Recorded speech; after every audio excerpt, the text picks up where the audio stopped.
నిజంగా చంద్రబాబు నాయుడు గారి మీద కూడా అప్పుడు లక్ష్మీ ఎన్టీఆర్ అనే సినిమా తీశారు. దాన్నేమో రిలీజ్ కాకుండా ఏదో చేసిస్తున్నారు ఆంధ్రప్రదేశ్లో.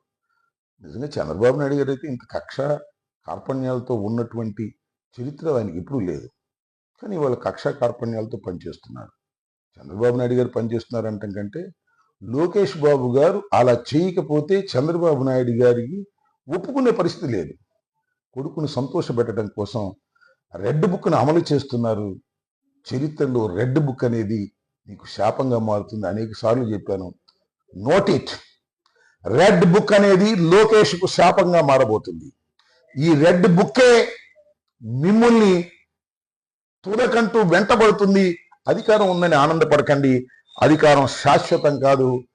జగన్మోహన్ రెడ్డి గారు మళ్ళీ తిరిగి అధికారంలోకి రాడని, లేదు తానే శాశ్వతంగా ఉండిపోతానని మీరు భ్రమిస్తే అది తప్పని నేను చెప్తున్నాను. ఈ సందర్భంగా మనవి చేస్తున్నాను.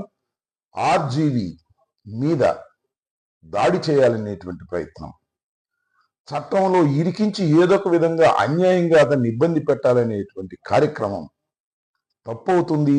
కొన్ని విషయాలు, సినిమాల్లో ఉన్న విషయాలు వదిలేయాలి. వదిలేయకోకుండా అక్కడ దాకా ఎందుకు? నా మీద సినిమాలో పెట్టలేదా బ్రోలో? నన్ను తిట్టలేదా ఇండైరెక్ట్గా? ఏం చేసాం? కేసు పెట్టామా? ఆ రోజు అధికారంలో లేమో మేము? కేసు కాదు, దాన్ని మళ్ళా పత్రికాముఖంగా ఎదుర్కొన్నాం, దాని మీద మాట్లాడాం.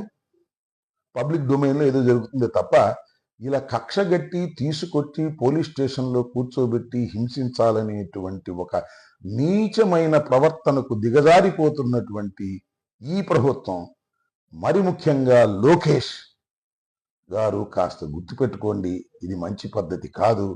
ఇవాళ ఆర్జీవి డెన్లో లాఠీ పెట్టారు. రాబోయే కాలంలో ఏం జరుగుతుందో కాలమే నిర్ణయిస్తుంది. గుర్తుపెట్టుకోండి. ఈ గుర్తుపెట్టుకోకపోతే మీరు నష్టపోతారని మీకు చెప్పదలుచుకున్నాను. చెప్పినా కూడా వింటారని నమ్మకం లేదు. కానీ మీ పోకడ మీరే పోనని మాకేం అభ్యంతరం లేదు. దీన్ని మీరు రాబోయే కాలంలో దీనికి మూల్యం చెల్లిస్తారని ఈ సందర్భంగా తెలియజేస్తున్నాను.